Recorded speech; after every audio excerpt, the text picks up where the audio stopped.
이 시간 자리에서 일어나셔서 하나님의 말씀을 함께 보시겠습니다. 마태복음 2장 1절에서 12절까지 말씀을 제가 한 절 읽고 여러분이 한 절 읽고 교독하시겠습니다.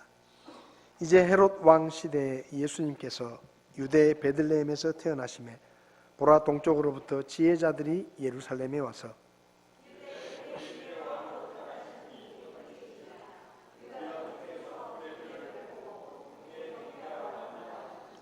헤롯 왕이 이 일들에 대하여 듣고 그와 또 그와 함께한 온 예루살렘이 소동하더라.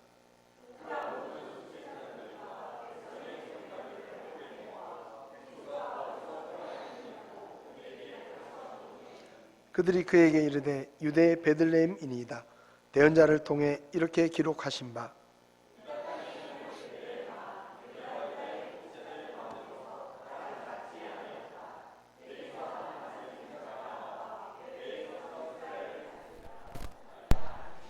이에 헤롯이 은밀히 지혜자들을 불러 그 별이 나타난 때를 부지런히 그들에게 묻고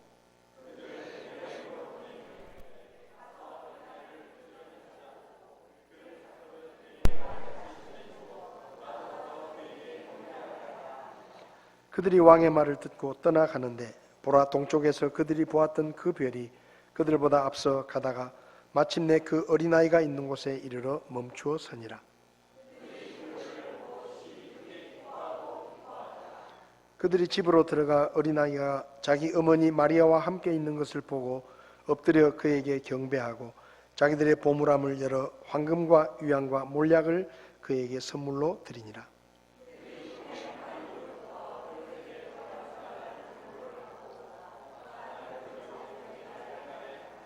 아멘. 잠시 기도하겠습니다. 살아계신 하나님 아버지, 우리에게 하나님의 말씀이 기록된 성경을 주셔서 우리가 이 땅에 사는 동안 하나님의 자녀로 어떻게 살아야 할지를 날마다 가르쳐 주시니 감사합니다. 오늘도 하나님의 말씀을 저희가 함께 나눌 때 우리 안에 계신 성령님께서 각 사람을 깨닫게 하시고 주의 말씀을 따라 순종하게 하시며 이 땅에 사는 동안 하나님의 백성으로 하나님의 자녀로 합당한 삶을 살아 하나님께 영광을 돌릴 수 있도록 저희들을 가르쳐 주시옵소서. 오늘도 부족한 종을 주님께 맡기오니 주님께서 주님 뜻대로 써 주시옵소서. 예수님의 이름으로 기도했습니다. 아멘. 자리에 앉으시겠습니다. 이번 주간은 성탄절이 있는 주간입니다. 국가적으로 여러 가지 혼란과 또 어려움이 있어서 마음이 무겁지만 또 한 번의 성탄을 맞으면서 하나님의 은혜와 또 하나님의 사랑이 우리나라와 또 온 국민들 또 성도님들의 가정에 함께 하시기를 소망합니다. 지난 주일까지 성탄을 통해 나타난 하나님의 모습을 저희들이 살펴보았습니다. 성탄을 통해서 하나님은 죄를 벌하시기보다 용서하기를 기뻐하시고 또 실수가 없으시고 또 우리를 찾아오셔서 우리와 함께 해주시고 또 우리를 끝까지 사랑하시는 사랑의 하나님이시다라는 말씀을 드렸습니다. 2024년 성탄을 맞으면서 우리가 믿고 섬기는 하나님이 이런 하나님이시라는 것이 얼마나 안심이 되고 또 감사가 되는지 모릅니다. 우리가 믿고 섬기는 하나님이 만약에 굉장히 변덕스러운 하나님이었다고 하면 그 하나님을 섬기는 게 얼마나 힘들었을까. 또 하나님이 조금만 죄를 지으면 가차없이 벌을 주시는 그런 하나님이시라고 하면 저는 아마 여기 있지도 못할 것 같습니다. 우리가 얼마나 힘들었을까. 또 하나님이 사랑한다고 이야기해놓고 좀 기분이 나쁘면 그 사랑을 취소하고 번복하는 그런 분이라고 하면 우리가 어떻게 하나님을 믿고 섬길 수 있을까?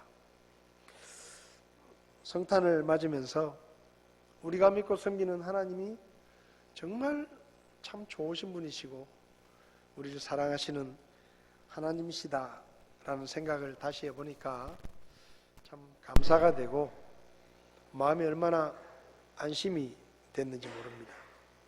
오늘 이 시간에는 예수님께서 사람의 몸을 입고 이 땅에 오셨던 2000년 전에 첫 번째 성탄에 그 예수님을 알아보고 먼 길을 찾아와서 그분 앞에 경배를 드렸던 동방의 지혜자들에 대해 살펴보면서 지혜자들의 성탄 준비다 이런 제목으로 우리가 어떻게 성탄을 준비해야 할 것인지를 좀 살펴보려고 합니다.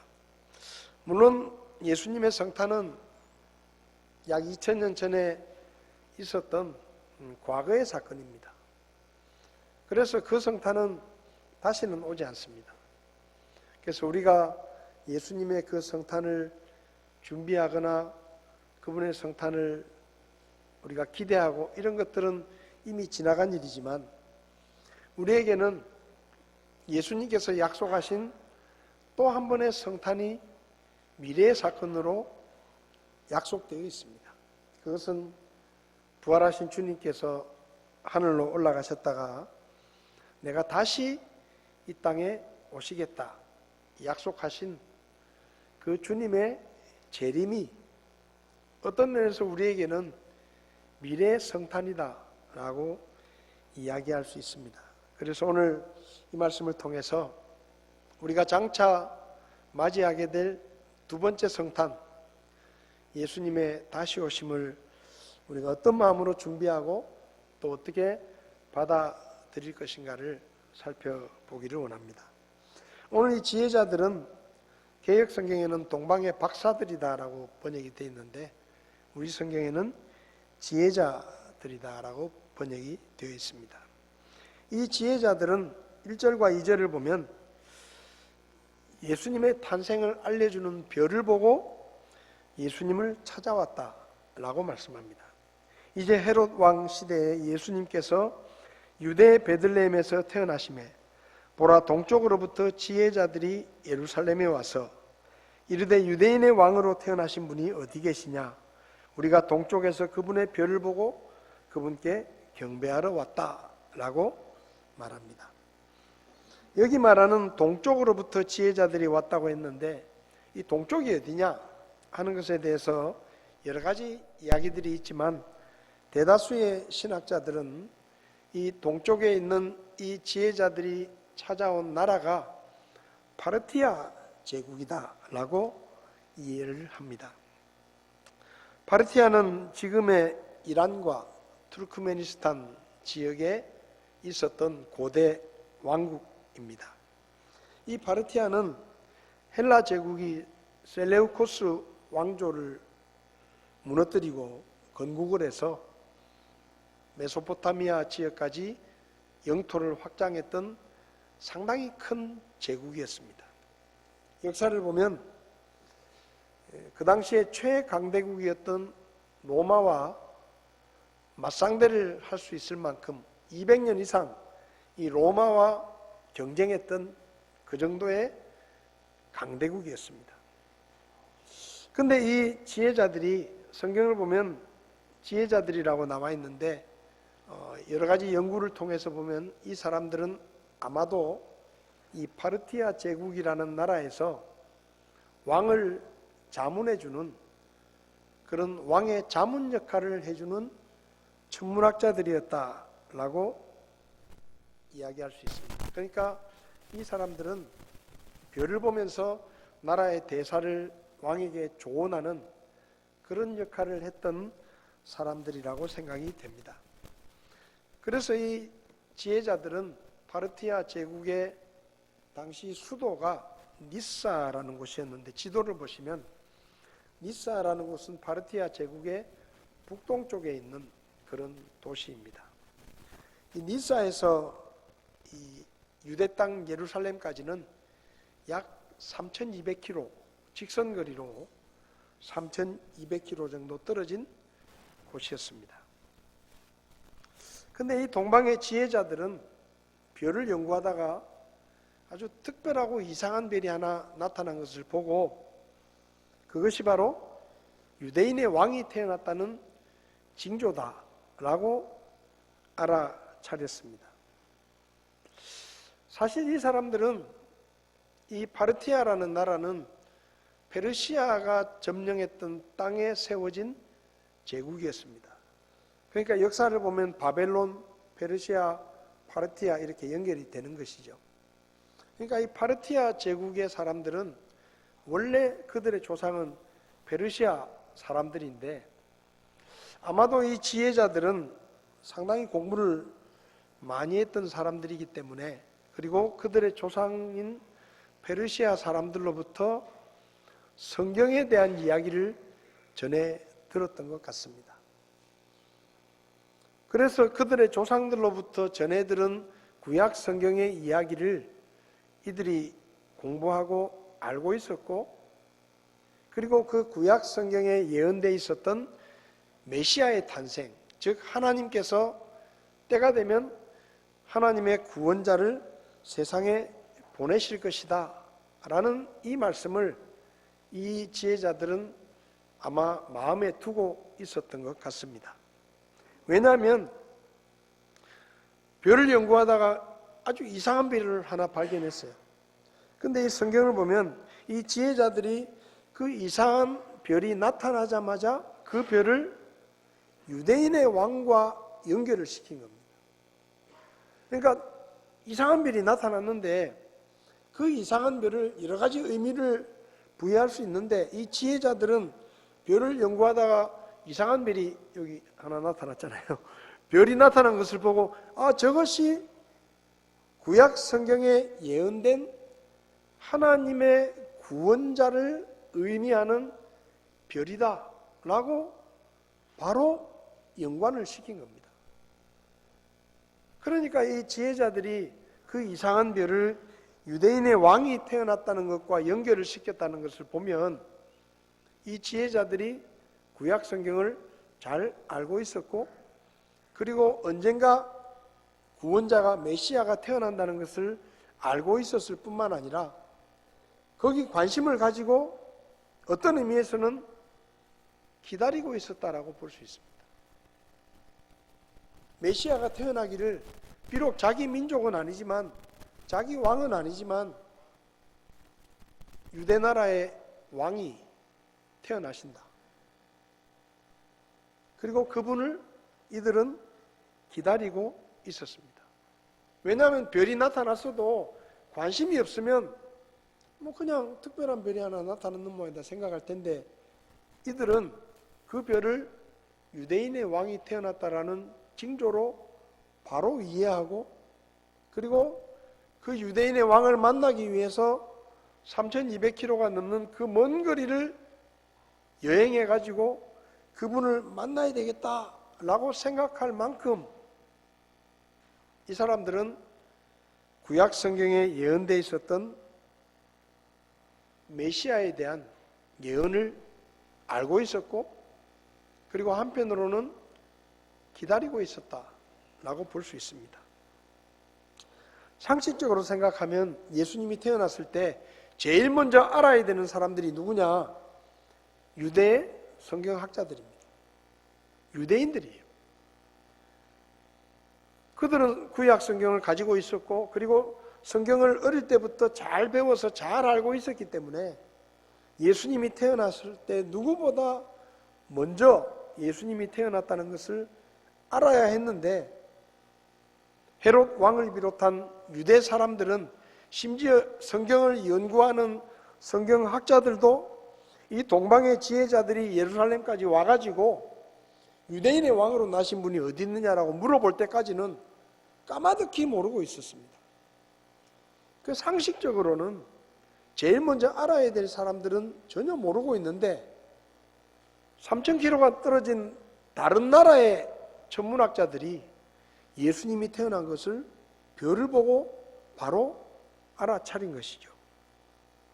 성경을 보면 예수님이 태어나셨을 때 예수님이 태어나셨다는 것을 알아차린 사람들은 이 동방의 지혜자들밖에 없습니다. 목자들은 천사가 알려줘서 알았어요. 근데 이들은 자기들이 그냥 별을 연구하다가 어느 날 이상한 별을 보고 구약 성경에 하나님이 보내시겠다고 하신 바로 그 사람이 태어나셨구나 하고 알아차린 것입니다. 그리고 이들은 그 유대인의 왕이 태어났다는 것을 알았을 뿐만 아니라 이분을 만나겠다고 그 먼 거리를 찾아가야 되겠다라고 계획을 세우고 결심을 하고 그것을 행동으로 옮겼습니다. 유대 나라에 누가 태어났는갑다 하고 그냥 끝날 수도 있어요. 근데 이들은 그걸 알았을 뿐만 아니라 자기들의 시간을 내 가지고 그 먼 거리를 찾아가서 그분을 만나야 되겠다라고 생각한 거예요. 이 말은 뭔가 하면 그렇게 태어나신 그분이 정말로 특별한 분이다. 이분은 이 세상에서 정말로 특별한 분이다. 그래서 우리는 그분을 반드시 만나야 되고 그분을 만나는 영광을 누려야 되겠다라고 생각을 하니까 그 시간을 내 가지고 거기까지 찾아간 겁니다. 기다리고 있었다는 거예요. 기다리고 있었다. 그분이 오신다는 약속을 믿고 그분이 오실 때를 기다리며 별을 연구하다가 비로소 그분의 오심을 알게 된 것입니다. 2024년 성탄을 맞이하는 우리에게 앞서 말씀드린 것처럼 2000년 전에 예수님의 성탄은 과거의 사건입니다. 근데 우리에게는 또 한 번의 성탄이 예비되어 있습니다. 예수님께서 요한복음 14장을 보면 내 아버지 집에 거할 곳이 많다. 내가 처소를 예비하러 가는데 너희를 위해서 처소를 예비하면 너희를 데리러 다시 오겠다 라고 말씀하십니다. 그리고 사도행전 1장 11절에서도 부활하신 예수님께서 하늘로 올라가실 때 제자들이 쳐다보고 있으니까 천사가 나타나서 너희들이 지금 보고 있는 저 예수님은 다시 오실 것이다 라고 말씀합니다. 주님이 다시 오신다는 거예요. 요한계시록 22장에서도 사도 요한에게 요한계시록을 기록하라고 하신 예수님께서 두 번이나 보라 내가 속히 오리니 보라 내가 속히 오리니 내가 다시 온다 라고 말씀하십니다. 지금 우리가 살고 있는 이 시대를 보면 예수님께서 말씀해 주신 다시 오실 때의 여러 가지 징조들이 지금 우리 시대에 일어나고 있습니다. 영적인 기근이 있을 것이라고 말씀하셨고 전쟁과 또 기근이 온 땅을 덮을 것이다. 전염병이 온 땅을 덮을 것이고 이스라엘 나라가 다시 세워질 것이고 거짓 그리스도와 선지자들이 출현해서 미혹할 것이고 하늘에서 별이 떨어질 것이고 복음이 땅끝까지 전해지면 주님의 재림이 이루어진다 라고 말씀하셨는데 지금 우리가 사는 시대에 이런 일들이 일어나고 있습니다. 제가 인터넷을 검색해 보니까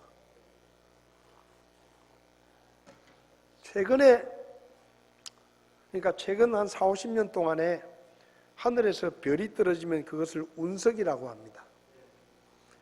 근데 하늘에서 이 지구를 향해서 떨어진 별이 근래 한 5, 60년 동안에 역사적으로 보면 제일 많았다라고 말합니다.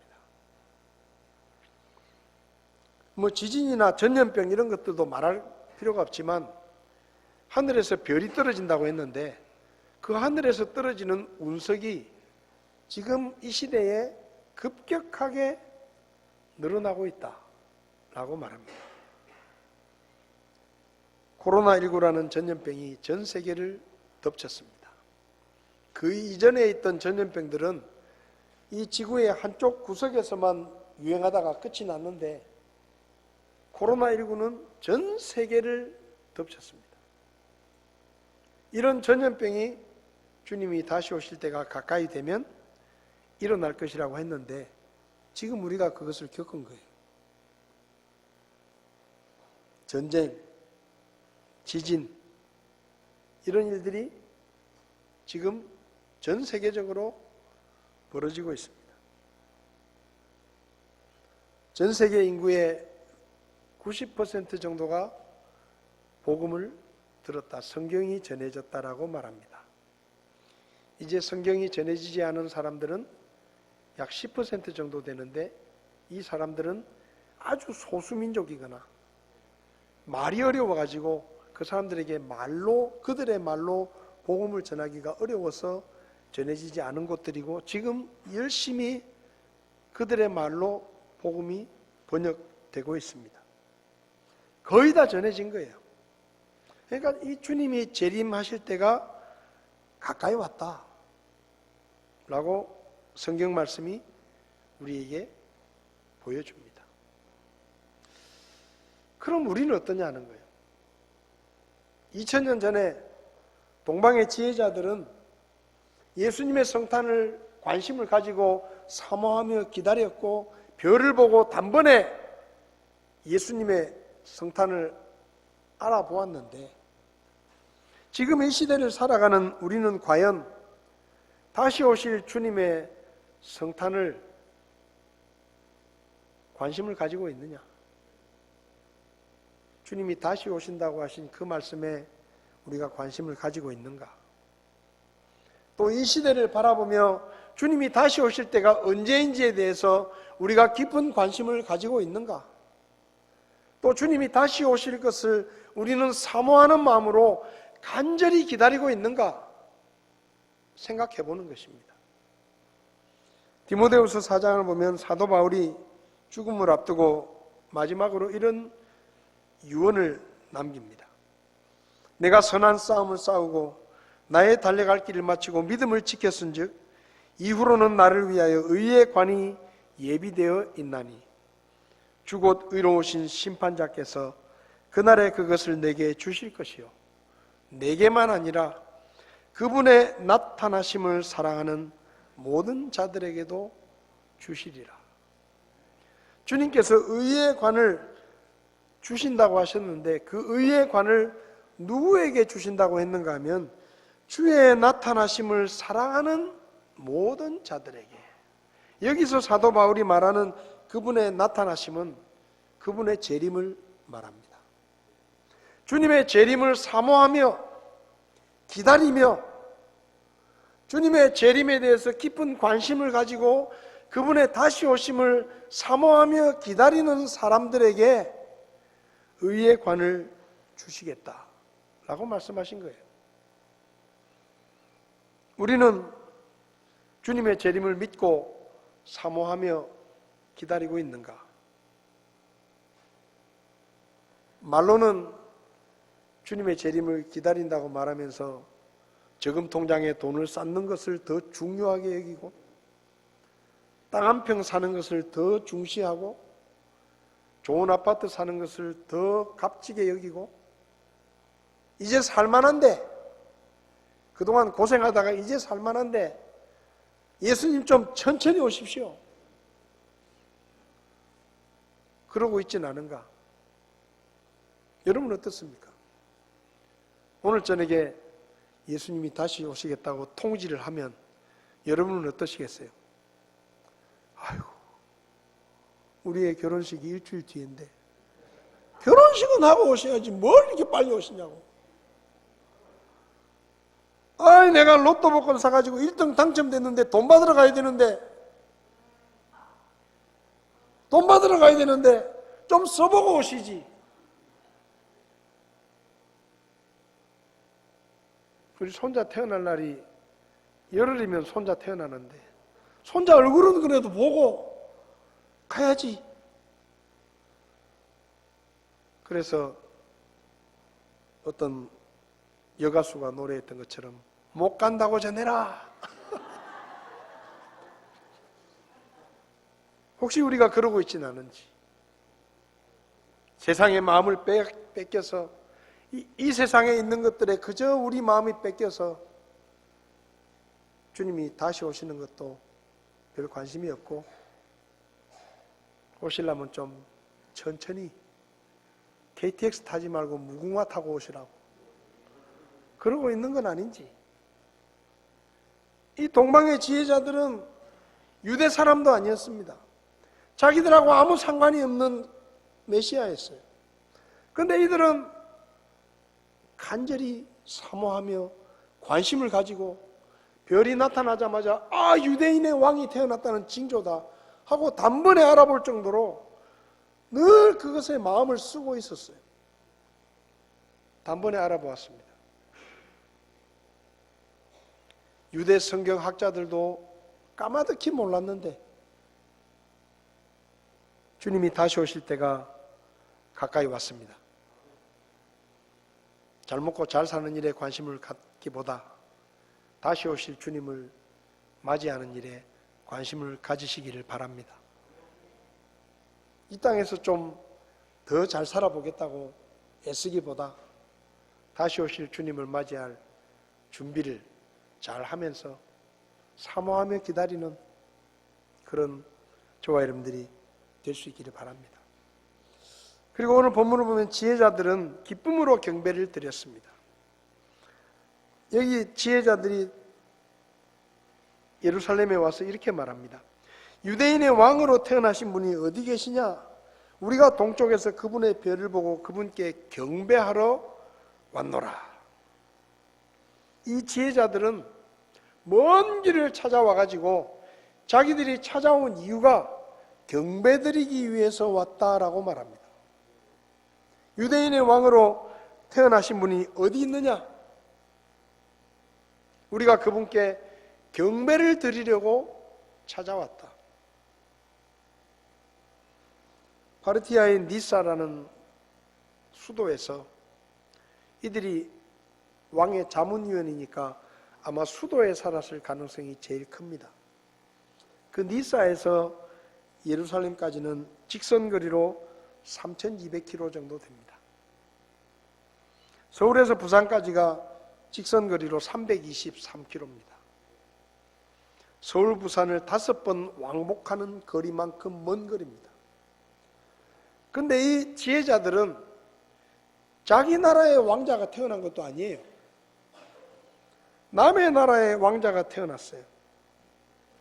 그리고 그 남의 나라라는 유대라는 나라는 이 파르티아는 로마와 경쟁할 만큼 어마어마한 제국인데 그 유대는 나라도 없어요. 로마 식민 통치를 받으면서 자기 나라도 없는 그런 땅에 소위 말하면 왕자가 태어났다. 그러니까 이 대제국의 안정된 자리에 있는 이 지혜자들이 그 이름도 잘 모르는 그 유대 땅에 자기 나라도 없는 나라가 망해가지고 로마의 지배를 받고 있는 그 동네에 왕자가 태어났다? 그게 무슨 관심거리겠어요? 자기들이 얻을 이익이 하나도 없어요. 근데 이 사람들은 그 유대나라는 아주 나라도 없는 그 땅에 태어난 유대인의 왕을 만나기 위해서 3,200km를 찾아갈 것을 결정하고 행동으로 옮깁니다.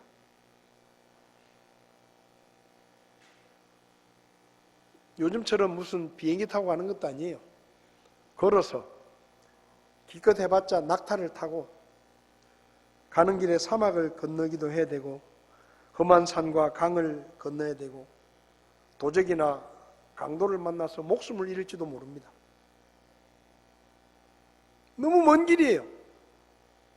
사막이 가로막고 있는 길이에요. 독사나 맹수의 위험이 있는 길이었습니다. 근데 이들이 그 길을 가기로 결심한 거예요. 적어도 수개월에서 길게 잡으면 1년은 걸리는 길이었습니다. 이 사람들의 직업이 뭐라고요? 왕의 자문위원이에요. 왕의 자문위원이 왕이시여, 우리가 저 유대 땅에 유대인의 왕을 경배하러 갔다 올 텐데 길게는 한 2년 정도 걸릴 것 같습니다. 그러면 그 왕이 어이 잘 갔다 오시오, 2년 후에 다시 돌아오면 복지시켜 줄 테니 그렇게 말하겠어요? 몇 개월이 걸릴지 몰라요. 아주 빨리 가면 왕복하면 1년 정도 걸리겠지만 길게 잡으면 왕복하면 2년 정도 걸리는 거예요. 그러면 왕이 그 사람들 자를 거예요. 그래 갔다 와라, 니들 자리 없다. 2년 동안 기다려 주겠습니까? 그러니까 이 사람들은 목숨의 위협을 걸었을 뿐만 아니라 자기 안정된 직업을 잃어버릴 각오를 하고 3200km를 예수님 얼굴 한번 보겠다고, 예배 한번 드리겠다고, 단 한 번의 예배를 위해서 그 먼 길을 찾아온 겁니다. 목숨을 걸고 모든 것을 걸고 살아서 돌아오지 못할 수도 있어요. 근데 가는 거예요.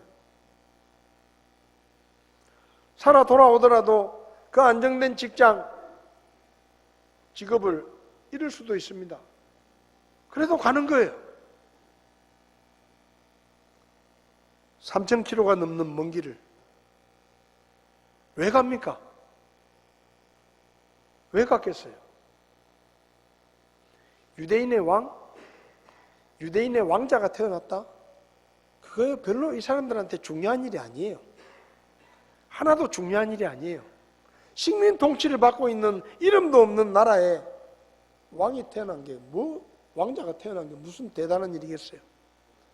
근데 이 사람들은 무슨 일인지 모르지만 목숨을 걸고 그 먼 여행길을, 자기 직장을 다 잃을지도 모르고 어쩌면 자기 인생의 모든 것을 잃어야 될지 모르는 이 위험한 길을 찾아옵니다. 유대 땅에 왔어요. 예루살렘에 와서 왕궁을 찾아갔습니다. 유대인의 왕이 태어났는데 어디 계시냐? 몰라요. 태어난 일이 없어요. 왕궁에는 아무도 안 태어났어.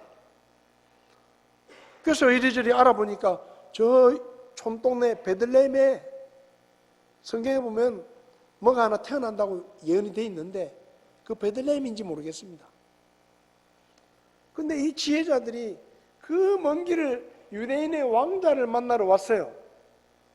근데 도착해 보니까 왕자가 태어난 일이 없어요. 저 촌동네에 누가 태어났는지 알지도 못해. 거기 성경에 그런 얘기가 있긴 있는데 한번 가보려면 가보시오. 근데 이 지혜자들이요, 실망해서 자기 나라로 돌아간 게 아니에요.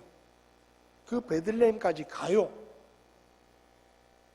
그분을 반드시 만나야 되겠다. 왜 그랬을까요? 그분이 누구시길래? 그저 그냥 평범한 한 나라의 왕자가 태어났으면 이렇게까지 갈 이유가 없습니다, 이분들이.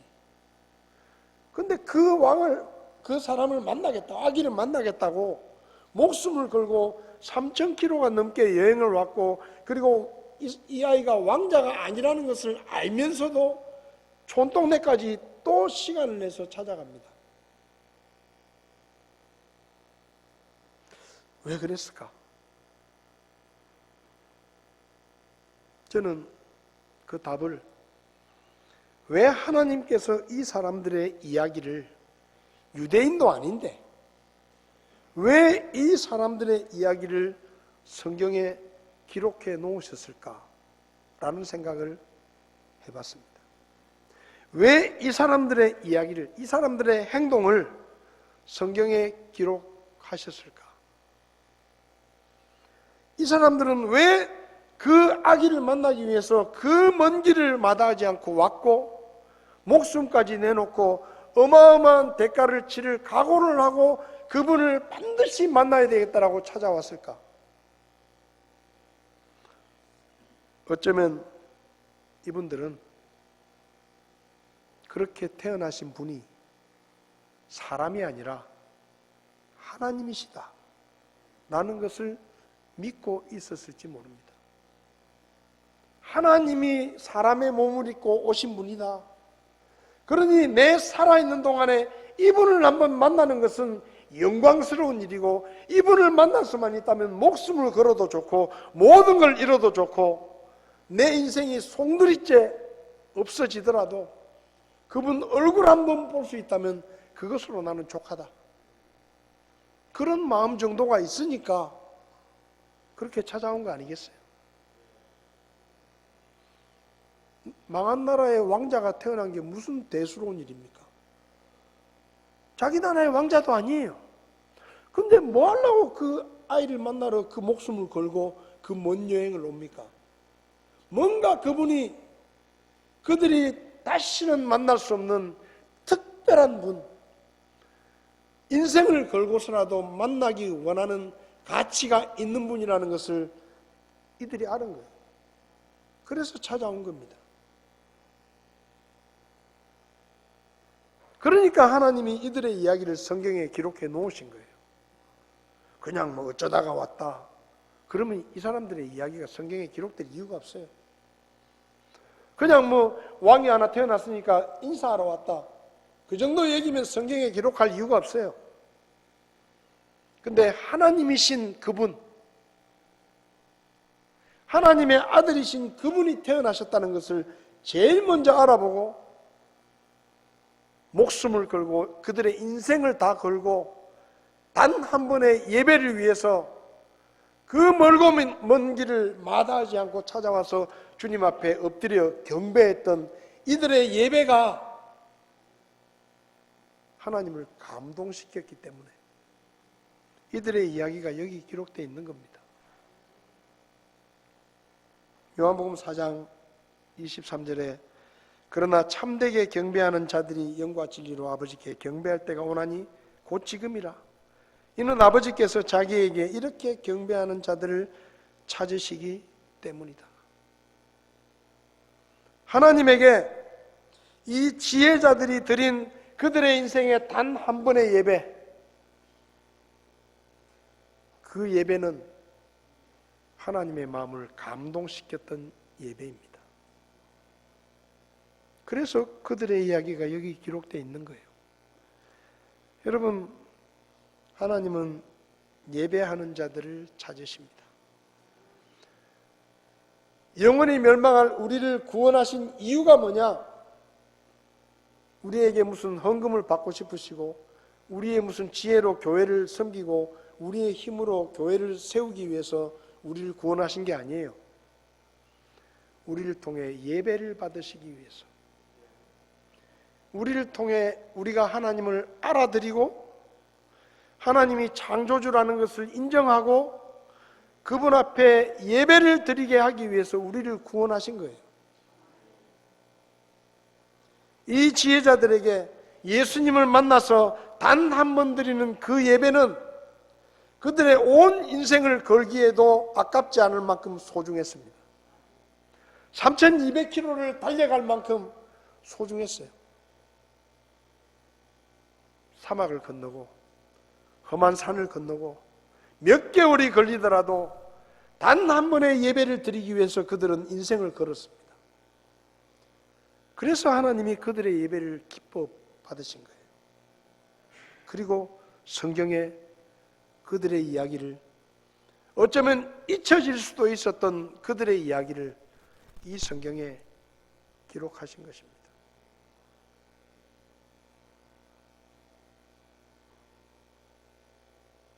오늘 우리는 어떤 마음으로 예배를 드리고 있습니까? 우리에게 예배는 어느 정도의 가치가 있습니까? 목사님, 미국에서 친구가 와가지고 예배 못 갈 것 같아요. 그럼 제가 뭐라고 해요? 오세요! 저는 마음이 약해서 그렇게 못합니다. 알아서 하세요.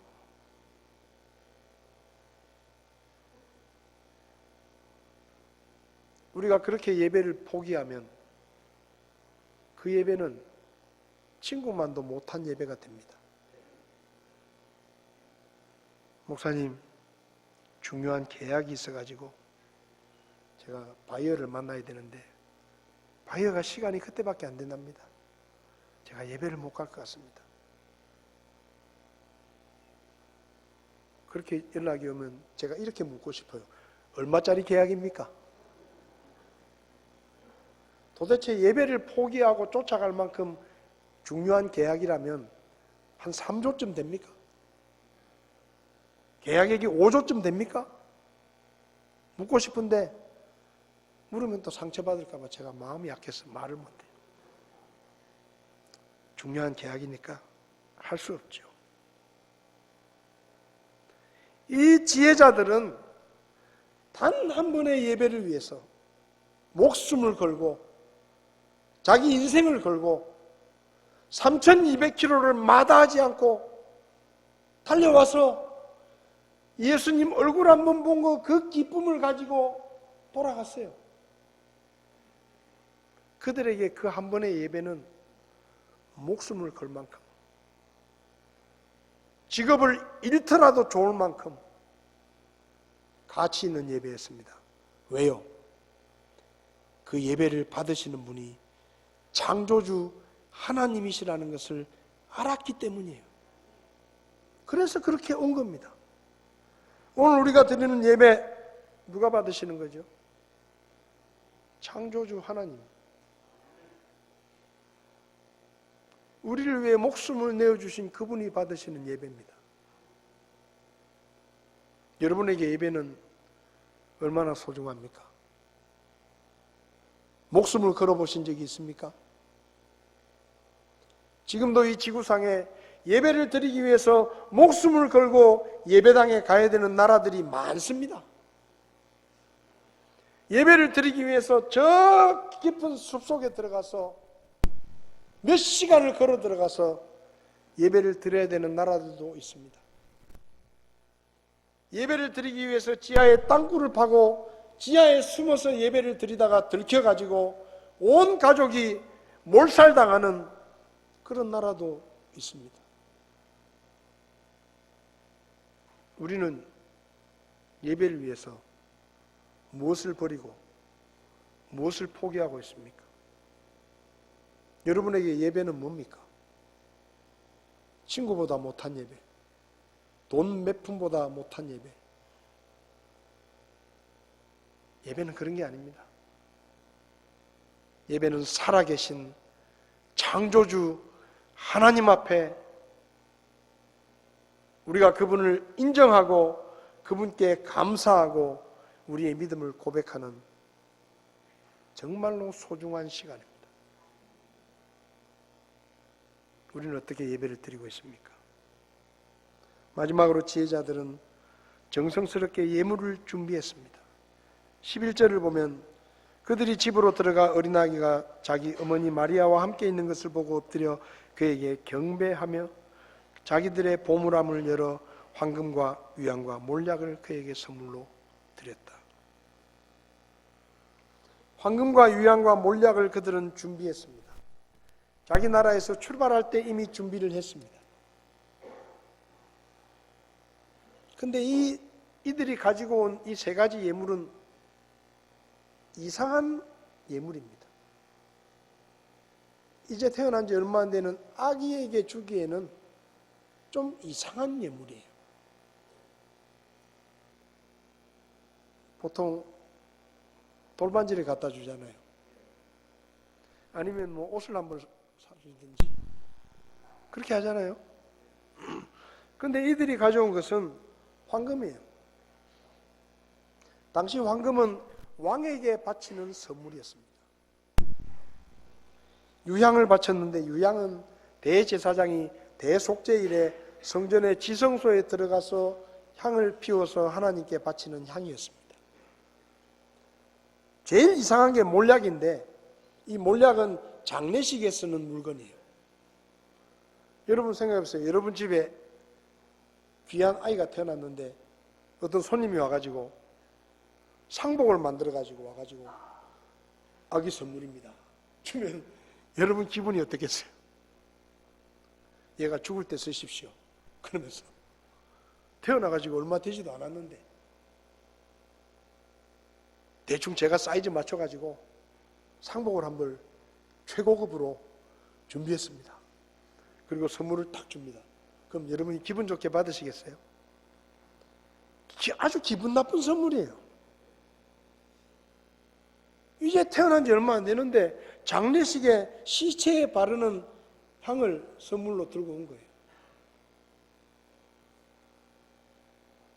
근데 이들이 이 선물을, 그렇게 귀한 분을 만나러 오면서 선물을 대충 준비했을까요?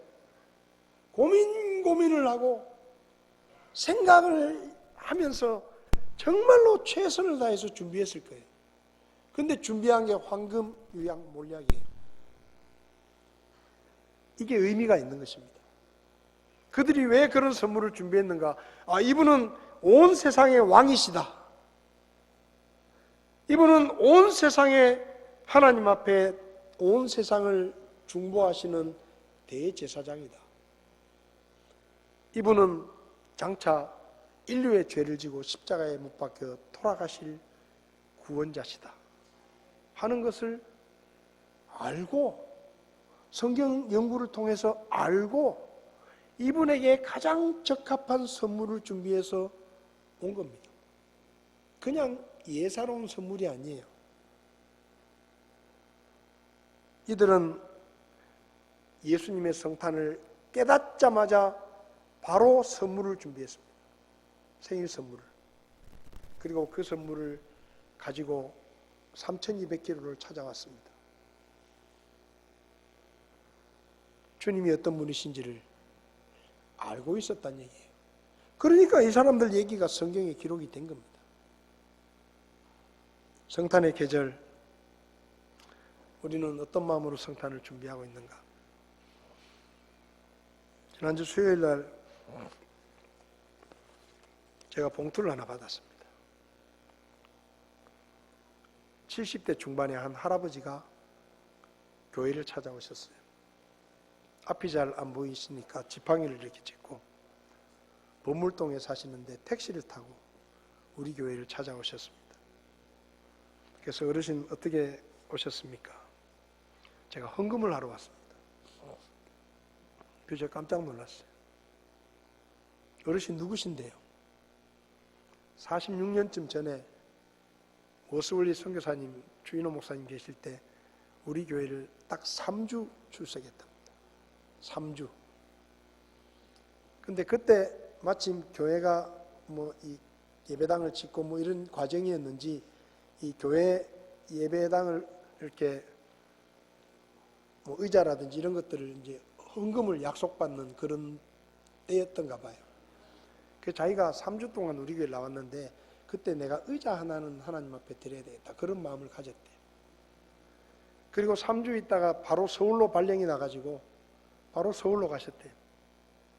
그래서 서울에 가셔가지고 직장생활 하시다가 언제 대구 다시 내려오시는지 모르지만은 하여튼 대구 내려와서 대구 사는데 갑자기 그 46, 7년 전에 자기가 하나님 앞에 의자 하나라도 내가 하겠습니다 라고 약속했던 그 마음이 생각이 나더라는 거예요. 그래서 앞도 잘 안 보이는데 택시를 타고 우리 교회를 찾아오신 거예요. 그리고 헌금을 하러 왔다고. 그러면서 봉투를 주셨습니다. 제가 조남을 여쭤보니까 연복이라고 이야기하시더라고요. 다른 얘기는 안 하시고 그 얘기 딱 하시고, 그리고 저에게 봉투를 하나 주시고, 그리고 제가 앞에 안 보이니까 다시 제가 길까지 모셔다 드리고 택시를 잡아가지고 택시를 잡아 드렸습니다. 46, 7년 전에 3주 나온 교회, 하나님 앞에 약속했던 그 마음,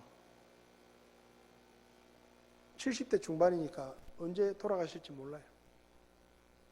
죽기 전에 내가 하나님 앞에 했었던 그 약속을 지켜야 되겠다 라는 마음이 갑자기 드셨다는 거예요. 신문에 날 일입니다. 신문에서나 본 일이에요. 근데 그분이 저한테 이 봉투를 주고 헌금이라고 가시더라고요. 그분의 마음을 생각해 봤습니다. 46년 전, 잊어버려도 상관없는 이야기예요. 근데 자기가 그때 3주나 왔지만 주님 앞에 약속했던 그 마음을 아직도 기억하고 앞도 잘 안 보이는데 불편한 몸으로 교회를 찾아와서 봉투를 전해주신 그분의 마음이 참 제 마음에 감동이 됐습니다. 그래서 그냥 헌금할 수도 있는데 여러분들에게 꼭 얘기를 해드리고 싶었어요. 목사님 얼마 되지 않습니다. 금액이 무슨 상관입니까? 그 마음으로 여기까지 오셔서 불편하신데 그걸 하나님 앞에 드리고 가는 그 마음, 어쩌면 이 지혜자들의 마음이 그랬지 않을까. 정말 내가 만나러 가는 분이 그냥 보통 왕자가 아니라 하나님이시다. 그래서 그들은 기꺼이 그분 앞에 무릎을 꿇고 갓난아이지만 절을 하면서 그들이 준비해온 예물을 드렸습니다. 성탄의 계절에 우리는 어떤 마음으로 성탄을 준비하고 있는가? 성탄을 어떻게 맞이하고 있는가? 이 지혜자들처럼 지나간 성탄뿐만 아니라 우리가 맞이하게 될 미래에 다시 한번 오게 될 그분의 성탄을 잘 준비해서 그분을 기쁘시게 하는 예배자로 하나님을 섬기고 그분께 예배드리는 그런 우리가 되었으면 좋겠습니다. 기도하시겠습니다. 다 눈을 감고 기도하시겠습니다.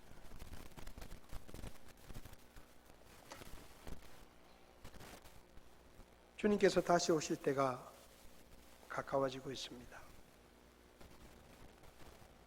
아니 어쩌면 2024년의 성탄보다 그분의 다시 오심이 더 빠를 수도 있습니다.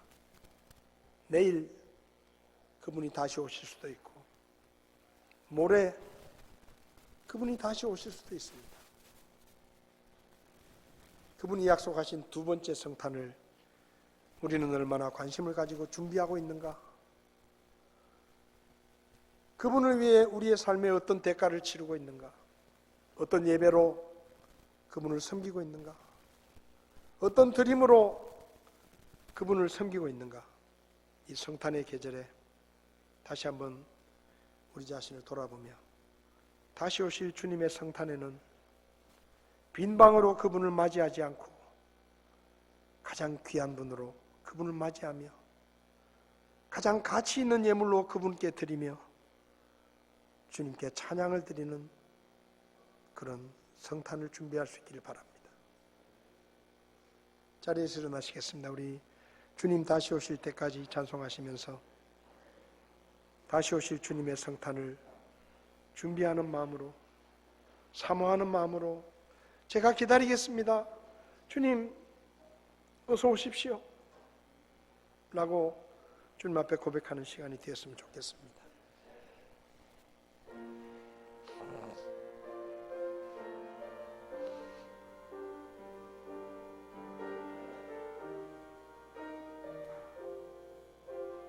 주님 다시 오실 때까지, 주님 다시 오실 때까지 나는 이 길을 가리라. 좁은 길 나의 십자가 지고 나의 가는 이 끝에서 나는 주님을 보리라. 내 눈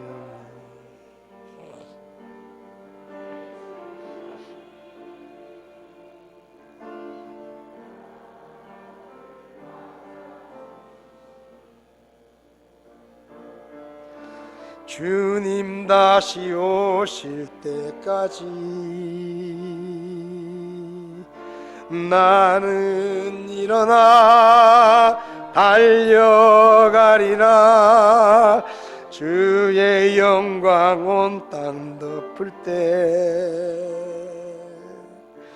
나는 일어나 노래하리. 내 사모하는 주님 온 세상 그 주시라. 내 사모하는 주님 영광의 왕이시라. 내 사모하는 주님, 내 사모하는 주님 온 세상 그 주시라. 내 사모하는 주님 영광의 왕이시라. 찬송을 멈추시겠습니다. 혹시 여러분 가운데 목사님, 저는 교회는 왔지만 아직 예수님을 믿지 않습니다. 저는 아직 구원받지 못했습니다. 저는 죽으면 천국에 갈 자신이 없습니다. 근데 오늘 설교를 들으며 제가 예수님을 믿기 원합니다. 예수님을 믿겠습니다. 그런 마음에 생각하시는 분이 있으면 오른손을 잠깐 들어주시면 제가 기도해 드리겠습니다. 저도 예수 믿고 살겠습니다. 오른손 잠깐 들어주시면 제가 기도해 드리겠습니다. 성도 여러분, 주님이 다시 오실 때가 가까이 왔습니다. 주님의 두 번째 성탄이 다가오고 있습니다. 어떤 마음으로 준비하고 계십니까? 어떤 예배로 주님을 섬기고 계십니까? 어떤 드림으로, 어떤 섬김으로 주님을 섬기고 계십니까? 우리도 이 지혜자들처럼 주님의 다시 오심을 준비하며 예배자로, 드림으로 하나님께 영광을 돌리는 그런 믿음의 성탄을 맞이할 수 있기를 바랍니다.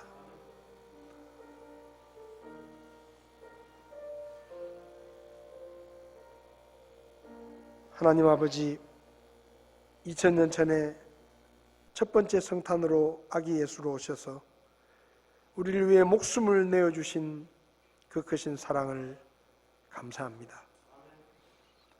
우리를 데리러 다시 오시겠다고 하신 두 번째 성탄을 약속하시고 주님 다시 오실 때가 가까이 왔음을 우리에게 보여주신 그 주님의 말씀을 따라 우리도 이들처럼 사모하며 기다리며 예배를 위해 신실한 예배자로 살며 하나님 앞에 아낌없이 드림으로 주님께 영광을 돌리며 두 번째 성탄을 잘 준비해서 맞이할 수 있도록 저희를 도와 주시옵소서. 예수님의 이름으로 기도했습니다. 아멘. 예배를 마치겠습니다.